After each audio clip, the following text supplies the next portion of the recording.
Hi hello నమస్తే, నేను మీ Sindhu. Welcome back to our YouTube channel Sindhu's kitchen. ఈరోజు వీడియోలో టమాటా చారు ఎలా ప్రిపేర్ చేసుకోవాలో చూపించబోతున్నాను.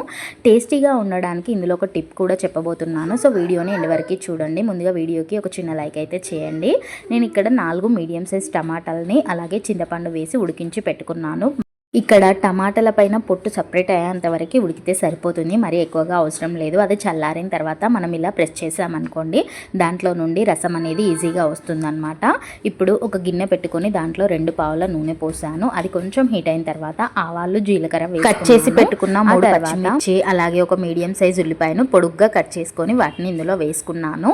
అలాగే ఇవి కొంచెం ఫ్రై అయ్యేంత వరకు వేయించుకోవాలన్నమాట. నేను ఇక్కడ చూపిస్తున్నాను కదా. అలాగే ఒక రెమ్మ కరివేపాకు, కొంచెం పుదీనా, కొత్తిమీర కూడా వేసుకున్నాను. వెల్లుల్లిపాయలని దంచి కూడా వేసుకున్నాను. ఇవన్నీ వేయడం వల్ల మనకు టమాటా చారు అనేది టేస్టీగా ఉంటుంది. అండ్ ఇవన్నీ మంచిగా ఫ్రై అవ్వాలి, అప్పుడే టేస్ట్ అనేది బాగుంటుంది అనమాట. సో ఇక్కడ చూపిస్తున్నాను కదా, ఇలా ఫ్రై అవ్వాలి. ఇవి ఎంత ఫ్రై అయితే మనకు టేస్ట్ అనేది అంత బాగుంటుంది. కొంచెం ఫ్రై అయిన తర్వాత పచ్చివాసన పోతుంది కదా, అప్పుడు పసుపు వేసుకున్నాను. పసుపు వేసిన తర్వాత మనం ఇందాక తీసుకున్న టమాటా నుండి రసం ఉంది కదా, ఆ రసం ఇందులో వేస్తున్నాను అనమాట. సో ఇప్పుడే నేను వాటర్ని ఏం యాడ్ చేయట్లేదు, అందులో ఉన్న వాటర్తోనే ఇక్కడ ఉడికిస్తున్నాను. ఇది కొంచెం ఒక పొంగు వచ్చేంత వరకు ఉడికించుకోవాలి. ముందే వాటర్ని వేసామనుకోండి టేస్ట్ అనేది బాగుండదు అనమాట. సో ఇలా కొంచెం ఒక పొంగు వచ్చేంత వరకు ఉడికించామనుకోండి, ఆనియన్స్, పచ్చిమిర్చి, కొత్తిమీర, కరివేపాకు వీటి ఫ్లేవర్స్ అన్నీ ఆ రసంకి బాగా పడతాయి అన్నమాట. సో ఇలా ఒక పొంగు వచ్చేంత వరకు ఉడికించుకోవాలి.